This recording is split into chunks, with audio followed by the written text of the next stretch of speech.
Well, hey, it's awesome to be here. I have seen the wonderful work that the collective has been doing. This is such a great group, and it's an honor to be here and speak with you. I'm going to move around a little bit, so I've got some Hispanic blood in me, so the movement is going to be part of my presentation. How many of you have heard of Clean the World? Okay, cool. How many of you heard my story? Okay, good. So I can still kind of give the punchline story. So for those of you that have heard it, you'll know when it's coming. So our story started 9 years ago. I was in a hotel room. At the time, I was a vice president for a global technology company. I ran a global sales team for a company called Channel Intelligence. Some of you may have heard of them. They were located in Celebration, and Google bought them a couple years ago for $125 million. I was employee number 25, tens of thousands of stock options, wife, 4 kids, 2 homes in East Orlando. And I'm traveling 4 or 5 days a week, and did that for 7 years. And one day on a trip, I was in Minneapolis, from South Florida originally, so I've got very thin South Floridian blood. So whenever I'd go to Minneapolis to visit Best Buy and Target, which were my 2 big customers, I would always sit in my hotel room and bundle up and usually drink cocktails. And on one of those nights, I started to think to myself, what happens to the little bar soap and little bottle shampoo whenever I would leave and go to the next city? Because my typical trips would go like New York on Monday, and Chicago on Tuesday, and Minneapolis on Wednesday. So as I traveled from city to city to city, I'd never take the little bar soap and little bottle shampoo with me. So one day, in that hotel room, I called the front desk and I said, what happens to the soap when I'm done using it? And they kind of chuckled and they said, Shawn, why don't you have another cocktail? And I said, I'll do that, but what happens to the soap when I'm done using it? They said, we throw it away. I said, that's really interesting. So went and did some research, and I figured out at that time there was 4.6 million hotel rooms. We had about a 60% occupancy rate in the United States at that time. So my math said it's about 1 million bars of soap that were being thrown away every single day out of hotels across the United States. I thought that was a tremendous amount of waste. So over the next coming days and weeks, I did some more research around, well, number one, can I recycle soap? And I found some very simple ways that you could melt soap down and reform into new bars. Then it became, okay, what could I do with recycled soap? And that was really when we found the aha moment for Clean the World. At that time, in 2009, there were 9,000 children under the age of 5 that were dying every single day to pneumonia and diarrheal disease. Number 1 and number 2 leading cause of death amongst children worldwide. And I was able to find not just 1 study, not just 2 studies. I was able to find 13 different studies that showed that if we just gave those children soap, and if we taught them how and when to wash their hands, that we could cut those deaths in half. So I literally had what was described to me as a moment of obligation when I was sitting on my bed and I had these 13 studies laid out in front of me, and I'm going, there's 1 million bars of soap being thrown away every day, and there's 9,000 children dying every day, and all I've got to do is figure out how to get the soap into the hands of those children around the world. And that was my moment. And so I'm half German, half Puerto Rican, so I called my German family members and I said, I got this great idea. We're going to start collecting used soap from hotels, and we're going to recycle it, send it all over the world. And they said, don't quit your day job, Shawn. I said, okay. So I called my Puerto Rican family members. I said, listen, I got a really good idea. Why don't we get into a garage? Why don't we start cooking soap so we can save children's lives around the world? And they said, we are in. And so in a single car garage that's, you could walk there from here. We sat around in a space that was literally about this large right here. We all sat around in upside down pickle buckets with potato peelers, and we were asking hotels across Orlando to give us their soap. And we would scrape the outside of the bars of soap with the potato peelers, and then we'd take the soap. We had a meat grinder. One of us would be grinding it up in the meat grinder, and then we have 4 Kenmore cookers. We would cook the soap down into a paste, have to be at 300 degrees, 2 hours. The power would cut in the house every 30 minutes. We had to figure out how many cookers you could have on with the grinder going. We cook it all into a paste, and then we made these big wood soap molds, and we put a layer of wax paper down, put the paste on it, put another layer of wax paper, put a top, clamp it, let it dry overnight. Next day we had wire cutters. We'd cut it up, and then we take it out and put it on these racks, and we'd have fans blowing it dry, and it'd sit another 24 hours. Like all day, it would take us 24 hours to make like 500 bars of soap. And true story, the first time that the police drove by the garage, they wanted to see what all of us Puerto Ricans were cooking. And this is when Breaking Bad, by the way, was topping the charts. So we gave him a tour, and I said, "Come on, officer, let me show you what we're doing here." And the look on the face after realizing that we really were cooking soap was much more like, "Okay, they're really cooking soap."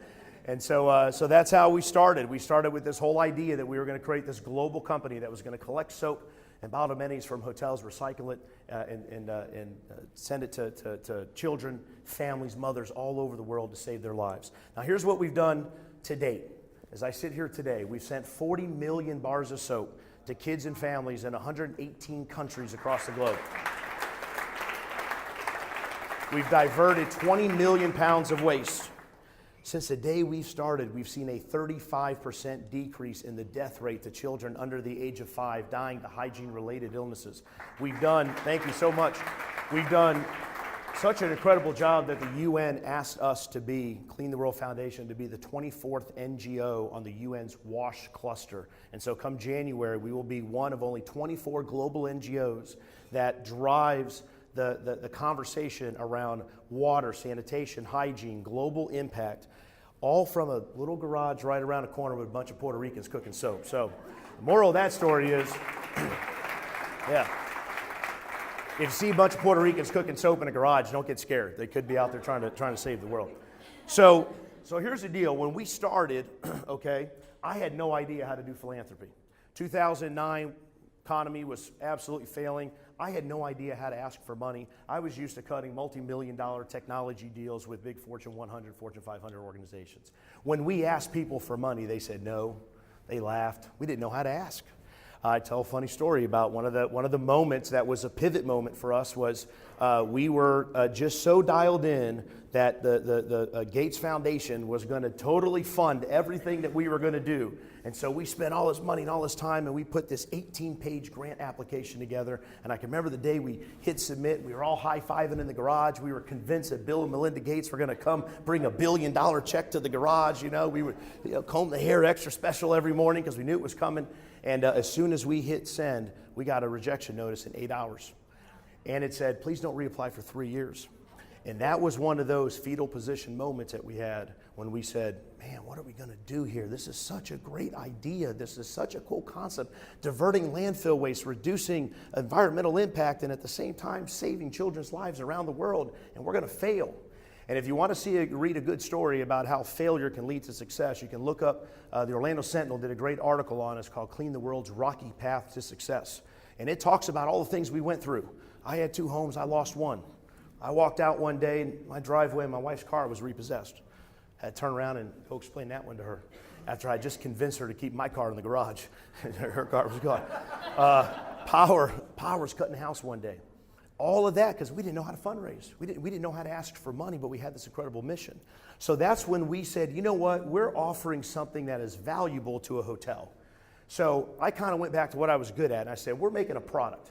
This is an impact product. This is a product that reduces landfill waste. This is a product that saves lives. This is a product that lets employees feel good about the company that they work at. There are attributes in this product that somebody should be willing to pay for, in our case, the hotels.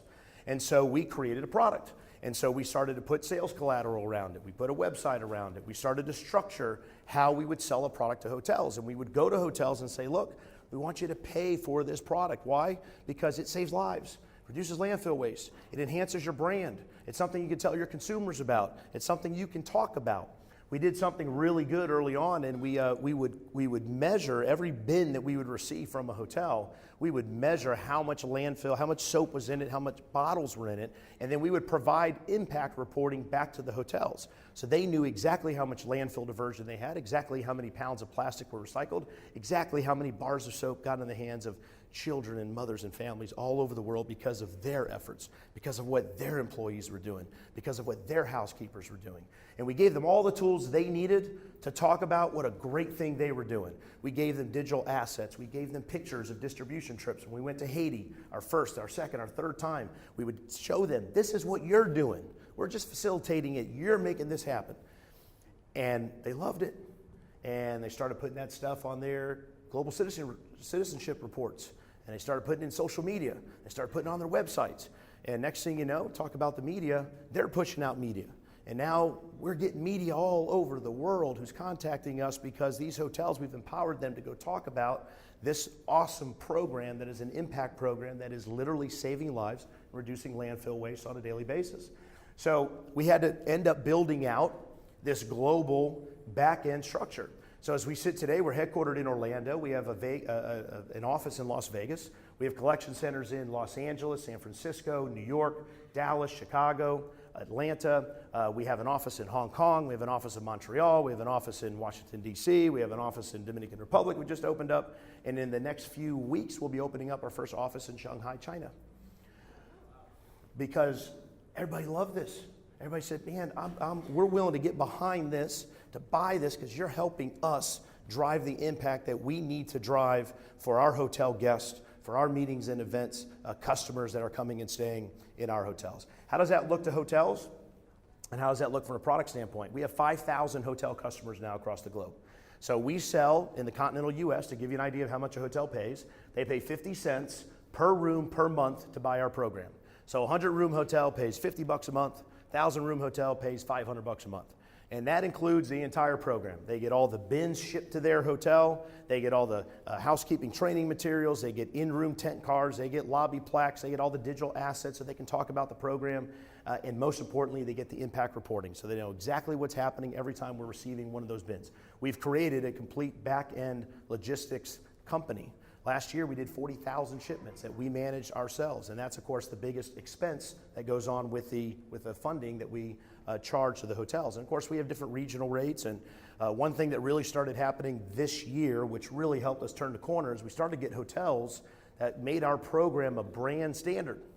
So if you walk into any Homewood Suites, Embassy Suites, or Home2 hotel in North America, they must run the Clean the World program, because Hilton Corporate said you got to run the program.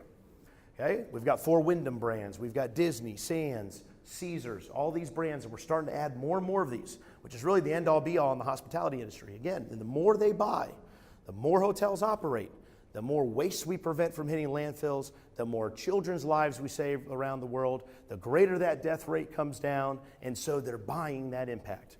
So we were able to take, somebody who didn't know how to do philanthropy and turn philanthropy into a product. Let's go sell the product, okay? So now we're a products company. Now we're creating new products. So now we have another product called Clean the World Hygiene Kits. So we engage meetings and events and corporations all around the world. We've done thousands of these events. We've done them in every country you can imagine. People will come together, they will make assembly lines, and they will build their own personalized hygiene kit that they will donate to a local homeless shelter relief organization. They will build hygiene kits for disaster relief. So we did tens of thousands of these. We'll talk about that in a second for all the hurricanes that went through this year. We have a standard hygiene kit. We have a veterans hygiene kit. We have a children's hygiene kit. Next week, we're launching the women's hygiene kit. So specific products in those kits to meet the needs of those individuals. So now we go to big corporations. We say, what are you doing? Who are you helping? Now we're trying to help children. We're trying to serve children. Great, let's build children's hygiene kits and let's donate them to 100 different children's charities across the United States or whatever country they're from. And so we engage them, and this is the team building event, and there's excitement going on, and there's music happening, and we make it fun so people can help other people, very simply. So we're going to get into meal kits next year. We're going to get into medical kits. We're going to get into pet kits. You can see all these great organizations that have done incredible work. Lots of universities. We see this happening on college campuses, so it's been a lot of fun. Here's another product we invented. I didn't invent because others been doing it, but we did our own version. It's the Fresh Start mobile showers. So inside of that trailer, there are 4 beautiful showers and sinks and toilets. And so we are in Las Vegas right now, which has the 6th largest homeless population. It has the largest unaccompanied youth homeless population in the United States. And we're giving 10,000 showers a year to the homeless population in Las Vegas so that they have the dignity of taking a shower, having 20 minutes alone in a room where they can just, there you go.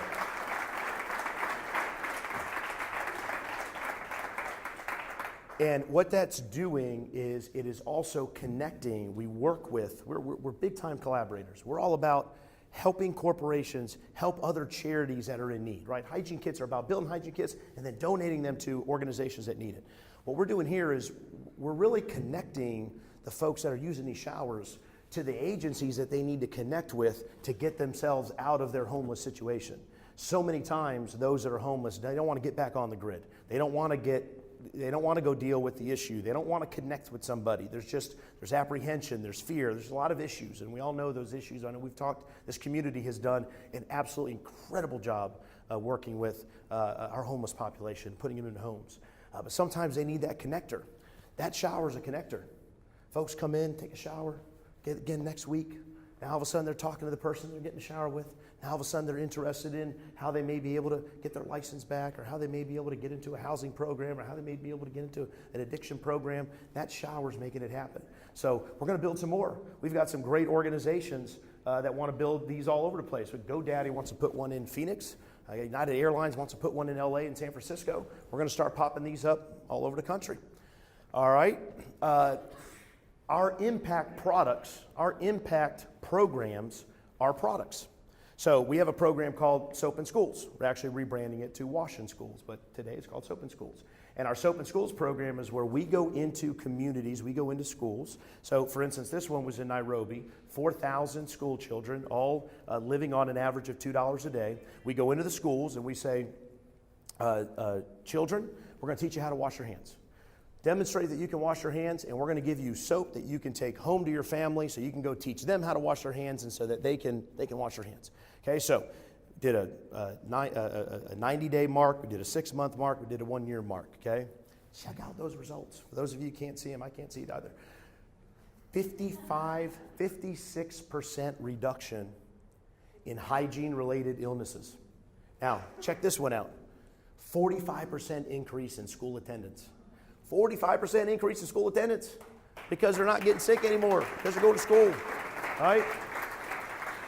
So we did one of these in Tanzania. We're rolling out one right now in Haiti, in the northern part of Haiti, in Cape-Haitian Haiti. It's 20,000 family members. It's all going to be done through the PTA at the schools there. We're doing one in India. We're doing one in the Philippines. And we're doing this in our local communities. We're taking this into our underprivileged communities here in Orlando, in Las Vegas, and really all over the country, and do the same thing. We take this programming back to our corporate sponsors, our guys that are buying that program from us, and guess what we ask them to do? Pay for it, sponsor it, buy it. This impact is you. That program was completely sponsored and paid for by Starwood. So every time we talk about it, it was the Soap in Schools program in Kenya by Starwood. Put their name on the end of it, they're buying that product, that's their impact, that's what they're doing, they're talking to their employees about it, and we are just so happy to help them tell that story as much as they possibly can. All right, we did a lot of great stuff during the hurricanes. Many of you came out and volunteered. It was awesome. Thank you so much. It was all hygiene kit driven. Last thing I'm gonna talk about real quick, that's our structure. We are a hybrid structure. Okay, we are a Clean the World Foundation is a 501c3 not-for-profit organization, and Clean the World Ventures is a B Corp. Okay, so you've heard of B Corps. We were actually the first B Corp in the state of Florida. I had the privilege of testifying to the Senate Rules Committee when they went to make B Corp legislation official, and that particular piece of legislation passed 5 subcommittees, the House and the Senate, without a single no vote.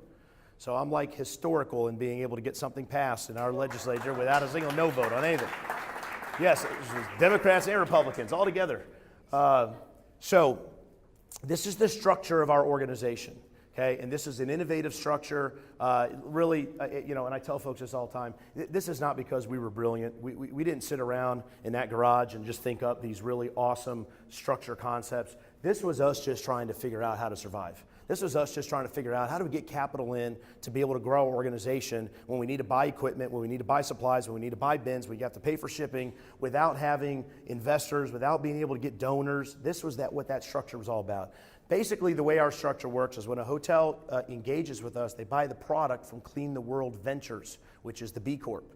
Okay? They buy the CSR programming, CSR, Corporate Social Responsibility. They're buying CSR. And what do we want to be when we grow up? We want to be the global leader in corporate social responsibility. Clean the World Ventures will be the global leader in CSR. That is what we envision right now, that's where we're tracking. They buy the CSR from us. All of their product gets donated into our 501c3. Clean the World Foundation, global leader in health and hygiene. Clean the World Foundation, 24th NGO on the UN's WASH cluster. That organization every single day focuses on, strategizes on, delivers programming that will reduce the death rate driven by hygiene-related illnesses. And so whether they're buying our soap and bottle-mending recycling program, whether they're buying our CSR program, that's how they engage with us. One cool product that is coming to the table right now that I don't have a slide on because it's confidential. I won't tell you who it is. It'll be announced here in about 3 months. But we have engaged with one of our big corporate flags, and we are now taking their used linens when guests are done using them, and we are downcycling them, and then we are upcycling them into pajamas for at-risk youth. It will be an incredible announcement when it comes out. It's going to be amazing. We'll be the first organization in the world that's taking en masse textiles, which are the worst items for landfill, and instead upcycling them into a product that will help somebody. In this case, it'll be for at-risk youth. Just sort of the last kind of point around the way we look at ourselves and view ourselves. This is the new operating structure that we are moving to inside of Clean the World. We call this Clean the World 3.0. We're actually changing our structure from a command control type structure to an adaptive structure, very similar to what technology companies. Now listen, this is all about fundraising. Here I am talking about corporate structure and adaptive models and products, and we have sales, and we have marketing, and we have logistics, we have all that stuff. But we're an impact organization. We are measured by the impact that we're able to drive. It is my belief, in terms of social entrepreneurship, in terms of social enterprises, if you bring business technique and business acumen and great business traits to the practice of trying to help people, to the practice of trying to make a difference in the world, we can change the world right now. This is happening. And it's about us being acceptant of taking that business and that impact and bring it together. The more we value doing good, okay, the more that matters to us as a society, as a globe, as a world, we then can monetize the doing good, and that's what will bring in private capital, and we'll bring investors in, and we'll bring in the capital that's necessary, okay? Because I'll leave you this last point. We know this. Government cannot solve our problems. First of all, we got a lot of problems, okay? Government cannot solve our problems. Okay, great example right now, by the way. Government cannot solve our problems, okay? Philanthropy and those that have been engaged, NGOs, philanthropy, who've been at the tip of the spear forever, doing this work, there's not enough capital there. There's just not enough capital there. So we need the private sector, we need private capital, we need social investors, we need to open that whole realm up so that we can all get involved, even from a capital, from private sector perspective, to get involved in saving and changing the world, okay? Millennials, most socially conscious generation in the history of the world, now make up more than 50% of the global workforce, okay? Baby boomers, the most philanthropic generation in the history of the world, have outgiven all other generations combined. They're the capital. So you got the capital, most philanthropic, you got the workforce, most socially conscious. I presume that now is the opportunity for us to really change the world and for us to do it, and not government, and to really put the capital and the dollars in that we need to make it happen. All right? That's, I'm good.